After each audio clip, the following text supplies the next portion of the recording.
সুপ্রিয় দর্শক, স্বাগত জানাচ্ছি। প্রযুক্তি আর সামরিক শক্তিতে বিশ্বকে নতুন চ্যালেঞ্জ জানাচ্ছে মধ্যপ্রাচ্যের অন্যতম ক্ষমতাধর রাষ্ট্র ইরান।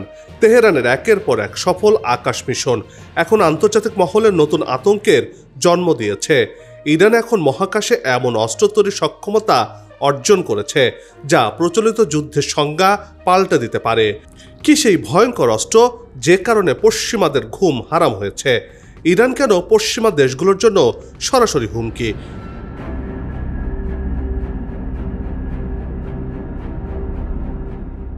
একদিকে যুক্তরাষ্ট্রের নেতৃত্বাধীন পশ্চিমা দেশগুলো ইরানকে পারমাণবিক অস্ত্র তৈরির পথে এগুতে দেবে না, অন্যদিকে ইরান তার আঞ্চলিক নিরাপত্তা এবং অভ্যন্তরীণ ক্ষমতাকে শক্তিশালী করার জন্য এ কর্মসূচি চালিয়ে যাচ্ছে। এ নিয়ে তৈরি হয়েছে যত ঝামেলা, আর ঝামেলা কোন দিকে মোড় নেয় তা নিয়ে বিশ্ববাসীর আলোচনার যেন শেষ নেই। প্রশ্ন হচ্ছে, ইরান কি পারবে পরমাণু ইস্যুতে নিজের অবস্থানে থাকতে বা পরমাণু কর্মসূচি চালু রাখতে? এরই মধ্যে ইরান কি পরমাণু অস্ত্র বানিয়ে ফেলেছে? এসব প্রশ্নের উত্তর সহ ইরানের পারমাণবিক কার্যক্রমের অবস্থা, এ নিয়ে যুক্তরাষ্ট্র ও পশ্চিমাদের মাথা ব্যথা এবং এর সম্ভাব্য পরিণতি নিয়ে সাজিয়েছে এবারের পর্ব। বিস্তারিত জানতে পুরো ভিডিওটি দেখুন। দর্শক, চলুন চলে যাই মূল ভিডিওতে।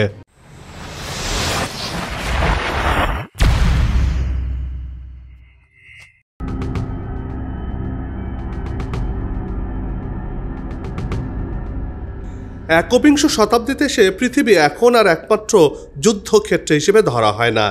স্থল, জল ও আকাশপথ পেরিয়ে এবার বিশ্বজুড়ে ক্ষমতাধর দেশগুলোর ভূ রাজনৈতিক ও সামরিক প্রতিযোগিতার মঞ্চ হয়ে উঠেছে মহাকাশ।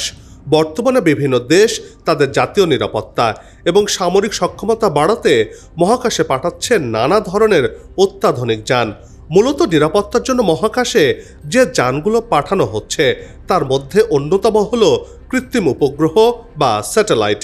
আমেরিকা, রাশিয়া, চীন এবং ভারতের মতো মহাকাশ শক্তিধর দেশগুলো এই ধরনের সামরিক ও বেসামরিক প্রযুক্তি নিয়ে কাজ করে চলেছে। পশ্চিমা দেশগুলোর আশঙ্কা, এই উৎক্ষেপণ যানগুলো একই সঙ্গে আন্তঃমহাদেশীয় ব্যালিস্টিক ক্ষেপণাস্ত্র তৈরির ক্ষেত্রেও ব্যবহার করা হতে পারে।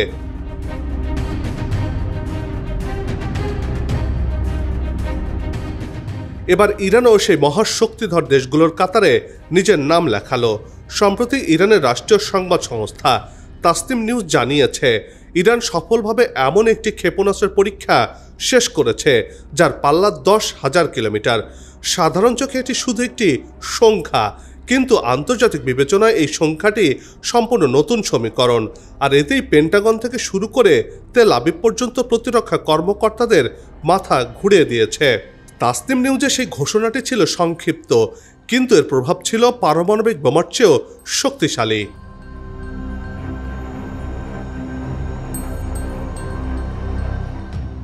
10,000 কিলোমিটার অর্থ হল তেহরানের কন্ট্রোল রুম থেকে বোতাম চাপার মাত্র 30 মিনিটের মধ্যে নিউ ইয়র্ক বা ওয়াশিংটনের যে কোনো ঠিকানাকে জ্বলন্ত নরকে পরিণত করতে পারা।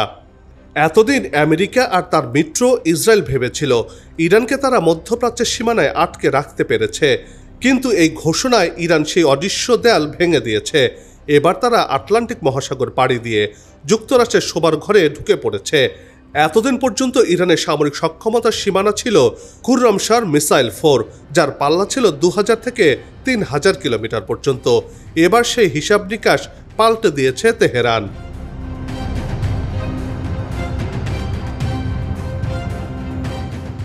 এই মিসাইলগুলো ইউরোপের বিভিন্ন অংশ এবং মধ্যপ্রাচ্যে ইসরায়েলের জন্য একটি বড় মাথা ব্যথার কারণ ছিল, কিন্তু আমেরিকার মূল ভূখণ্ড সবসময় ছিল ইরানের নাগালের বাইরে। ওয়াশিংটন এই স্বস্তিতেই ছিল যে তেহরানের সাথে তাদের যে কোনো ধরনের সংঘাত মধ্যপ্রাচ্যের মাটির ভেতরেই সীমাবদ্ধ থাকবে, আমেরিকার মাটিতে নয়। কিন্তু ইরান মার্কিনীদের সেই স্বস্তির ঘুম চিরতরে হারাম করে দিয়েছে। এখন থেকে ইরানের নিশানায় শুধু তেল আবিব নয়, খোদ আমেরিকার হৃৎপিণ্ড ওয়াশিংটন ডিসিও হাতের নাগালে চলে এসেছে। ইরানের এই নতুন অস্ত্রটি কি শুধুই একটি সাধারণ ইন্টারকন্টিনেন্টাল ব্যালিস্টিক মিসাইল নাকি ভিন্ন কিছু? দর্শক, এবার চলুন সেই সমীকরণ মেলানো যাক।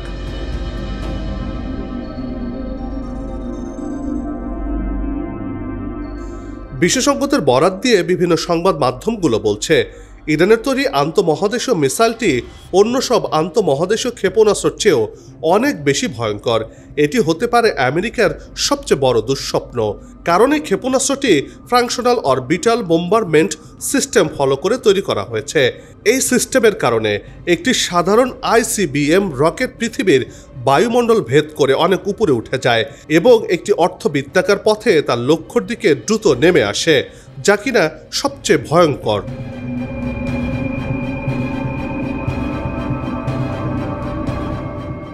এই ব্যবস্থাটি ক্ষেপণাস্ত্র ট্র্যাকিং রাডার সিস্টেমের নাগালের বাইরে চলে যায়, অর্থাৎ এই ক্ষেপণাস্ত্রকে কোনো ধরনের আকাশ প্রতিরক্ষা ব্যবস্থা দিয়ে প্রতিরোধ করা সম্ভব নয়। এই ফপস সিস্টেমটি সম্পূর্ণ ভিন্ন ধরনের এক দানব, যা ইরানের হাতে পৌঁছে গেছে। বলা চলে একরকম অপ্রতিরোধ্য এক মিসাইল বানিয়ে ফেলেছে ইরান, যা দিয়ে ইসরায়েল তো নিমিষেই, এমনকি মার্কিন যুক্তরাষ্ট্রের মাটিতেও হামলা চালানোর সক্ষমতা অর্জন করল ইরান।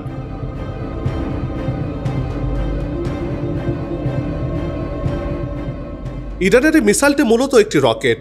এই রকেটের মাধ্যমে পারমাণবিক ওয়ারহেডকে পৃথিবীর নিম্ন কক্ষপথে স্থাপন করা হয়, ঠিক যেমনটি একটি স্যাটেলাইট করে। এরপর সেই ওয়ারহেডটি একটি অদৃশ্য ঘাতকের মতো স্যাটেলাইট হিসেবেই পৃথিবীর চারপাশে ঘুরতে থাকে। এটি কয়েক মাস, এমনকি প্রয়োজন হলে কয়েক বছর পর্যন্ত কক্ষপথে অবস্থান করতে পারে। এরপর যখন হামলার নির্দেশনা দেওয়া হবে, তখন এটি তার রেট্রো রকেট চালু করে কক্ষপথ থেকে বেরিয়ে আসবে। সেই সাথে পৃথিবীর যে কোনো প্রান্তে নির্দেশিত স্থানে আঘাত হানতে পারবে এই মিসাইলটি।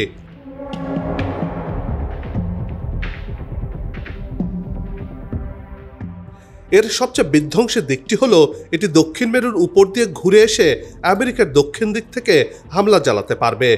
আমেরিকার পুরো মিসাইল প্রতিরক্ষা ব্যবস্থা উত্তর দিকে মুখ করে বসানো রয়েছে, কারণ রাশিয়া বা চীন থেকে কোনো মিসাইল এলে তা উত্তর মেরুর দিক থেকেই আসবে, কিন্তু দক্ষিণ দিক থেকে আমেরিকার দরজা সম্পূর্ণ অরক্ষিত।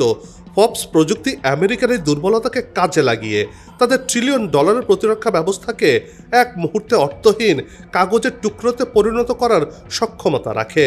ইরানের তৈরি সেই স্যাটেলাইট মিসাইলটি ঠিক উল্টো দিক থেকে হামলা চালাবে, যাতে করে মুহূর্তেই ধ্বংসস্তূপে পরিণত হবে মার্কিন যুক্তরাষ্ট্র।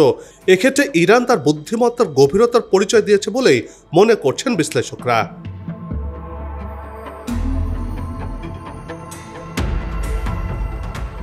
ইতিহাসের সবচেয়ে কঠোর অর্থনৈতিক নিষেধাজ্ঞা এবং CIA ও মোসাদের 24 ঘন্টা স্যাটেলাইট নজরদারির জাল ছেড়ে ইরান কিভাবে মহাকাশ যুদ্ধের এই ভয়ঙ্কর প্রযুক্তি অর্জন করল, সেটি কিন্তু কোটি টাকার প্রশ্ন।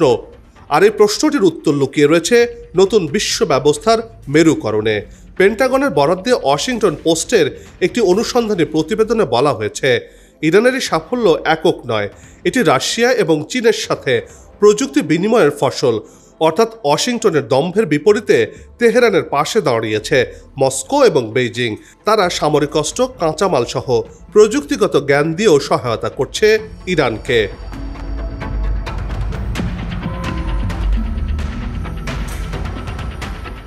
ইরানের পাহাড়ের গভীরে এমন এক দুনিয়া রয়েছে যা বদলে দিয়েছে মধ্যপ্রাচ্যের সব হিসাব নিকাশ। ওয়াশিংটন আর তেল আবিবের ঘুম কেড়ে নেয়া এক দুঃস্বপ্নের নাম এখন ইরানের জাগ্রস পর্বতমালা। বহু বছর ধরে ইরান মাটির নিচে অস্ত্রের শহর গড়ে তুলেছে, আর সে কথা সবারই জানা। কিন্তু এবার তার চেয়েও বড় অবাক করার মতো খবর সামনে এসেছে, যার কারণে ভয়ে কাঁপছে ইসরায়েল সহ তার মিত্র দেশগুলো।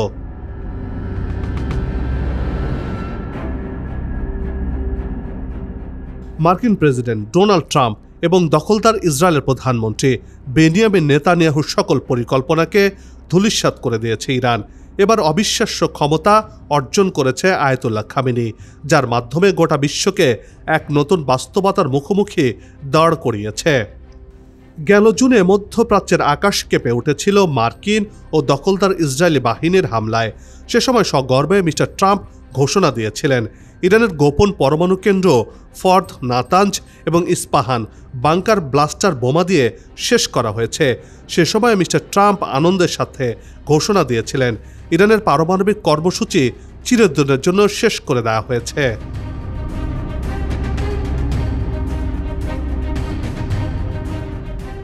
মার্কিন প্রেসিডেন্ট আত্মবিশ্বাসের সঙ্গে বলেছিলেন, ইরান আর কখনোই পারমাণবিক অস্ত্র তৈরি করতে পারবে না। তেল আবিব একই সুরে গানও গেয়েছিল। তারা ভেবেছিল ইরানকে অন্তত 10 থেকে 12 বছরের জন্য পেছনে ঠেলে দেওয়া গেছে, কিন্তু তাদের সেই উল্লাস ছিল নিতান্তই ক্ষণস্থায়ী। এবার ইরান যে দীর্ঘ রেসের ঘোড়া তার প্রমাণ আবারও দিতে শুরু করেছে। যুদ্ধে ইরান কখনো হারেনি সেই কথা হয়তো পশ্চিমা মিত্ররা ভুলেই গিয়েছিল। এবার নতুন করে হুঙ্কার ছাড়তে শুরু করেছে খামেনির দেশটি। আর তাই এই প্রশ্নটি সামনে আসছে, ইরান কি তাহলে আবারও যুদ্ধে জয়ী হওয়ার ঘোষণা দিতে চলেছে?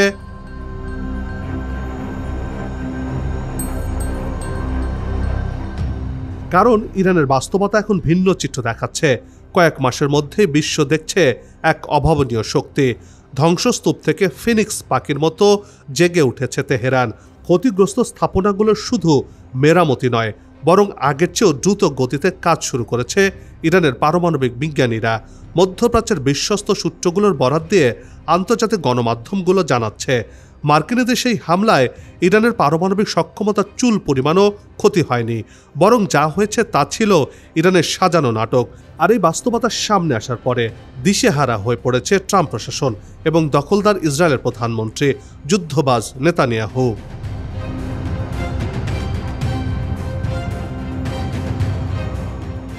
ইসরায়েলের গোয়েন্দা সংস্থা মোসাদ দাবি করেছে ইরান তাদের সবচেয়ে গুরুত্বপূর্ণ সম্পদ অর্থাৎ সমৃদ্ধকৃত ইউরেনিয়ামের বিশাল ভাণ্ডার হামলার আগেই অতি গোপনে সরিয়ে নিয়েছিল।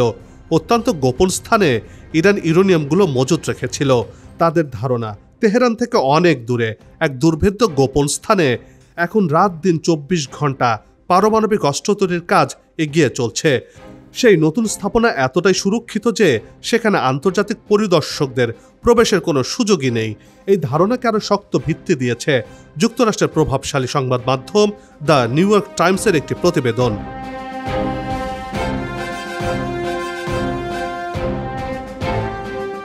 পত্রিকাটি বলছে, গেল জুনের যৌথ হামলায় ইরানের যে ক্ষতি দেখানো হয়েছিল তা ছিল লোক দেখানো। ইরানের মোট পারমাণবিক সক্ষমতার তুলনায় সেই ক্ষতি ছিল নগণ্য। বাস্তবে ইরান অস্ত্র তৈরির পথে আগের চেয়েও দ্রুত গতিতে এগিয়ে যাচ্ছে। এই পরিস্থিতি মধ্যপ্রাচ্যের উত্তেজনাকে এক ভয়াবহ যুদ্ধের দ্বারপ্রান্তে নিয়ে গেছে। ইরানের এই অবিশ্বাস্য অগ্রগতির কেন্দ্রবিন্দু হল তাদের নতুন এক পারমাণবিক স্থাপনা, যা জাগ্রস পর্বতমালার গভীরে তৈরি করা হয়েছে। দ্য নিউ ইয়র্ক পোস্ট এবং ব্রিটেনের দ্য টেলিগ্রাফের মতো সংবাদ মাধ্যমগুলো নিশ্চিত করেছে এই পর্বতটিতে নিউক্লিয়ার বোমা বানিয়ে চলছে ইরান।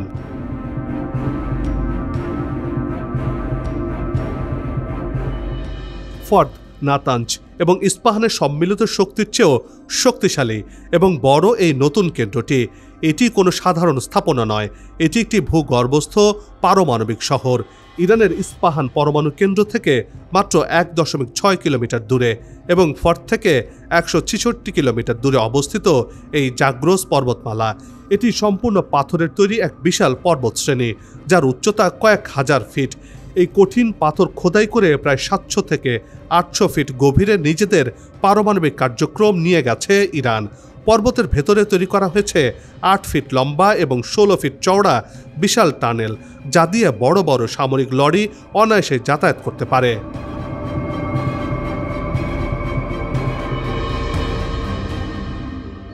পারমাণবিক বোমা তৈরি শহরটি অনেক বেশি গভীরে হওয়ায় যুক্তরাষ্ট্রের সর্বাধুনিক বাংকার ব্লাস্টার বোমাও এর কোনো ক্ষতি করতে পারবে না। পুরো পর্বত জুড়ে অন্তত 8টি ভিন্ন ভিন্ন প্রবেশদ্বার তৈরি করা হয়েছে, যা 2 থেকে 4 কিলোমিটার এলাকা জুড়ে ছড়িয়ে ছিটিয়ে রয়েছে। ফলে বাইরে থেকে হামলা চালিয়ে এর মূল প্রবেশপথ শনাক্ত করা প্রায় অসম্ভব। ইরানের এই কাজটি করতে সময় লেগেছে 5 থেকে 6 বছর। আর এই দীর্ঘ সময় ধরে তারা বিশ্বের তাবর গোয়েন্দা সংস্থার চোখকে ফাঁকি দিয়ে এত বড় একটি প্রকল্প সফলভাবে সম্পন্ন করেছে। আর এই ধরনের কর্মযোগ্য প্রমাণ করে যে ইরানের পরিকল্পনা কতটা গভীর এবং বাস্তবিক।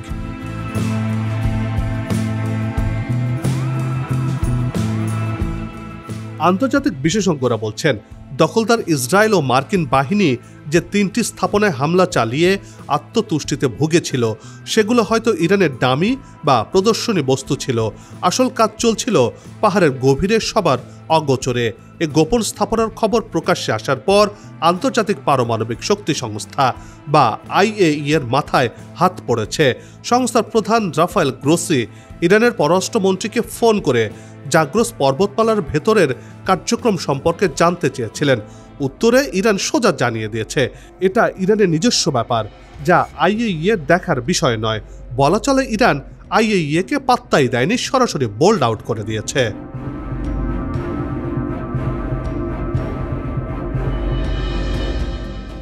বিশ্লেষকরা সতর্ক করে বলছেন, এবার যদি যুদ্ধ বেঁধে যায় তবে সেটি হবে ভয়াবহ।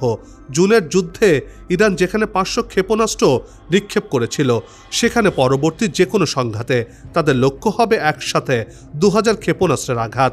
আর প্রথম আঘাতেই দখলদার ইসরায়েলকে মাটির সাথে মিশিয়ে দেয়া। আর তাই বলা চলে ইরানের সামনে পুরাতন ইস্যুকে সামনে আনায় নতুন করে যুদ্ধের প্রস্তুতি চলছে। মধ্যপ্রাচ্যের পবিত্র ভূমিতে দখলদার ইসরায়েল এবং ইরানের মধ্যে আরেকটি যুদ্ধ এখন কেবলই সময়ের ব্যাপার মাত্র। তবে এবারের যুদ্ধ আগের মতো হবে না, বরং হবে আরও ভয়াবহ। কেননা এবার ইরানের হাতে থাকবে পারমাণবিক অস্ত্র, আর সেই দিনের জন্যই হয়তো নীরবে অপেক্ষা করছে তেহরান।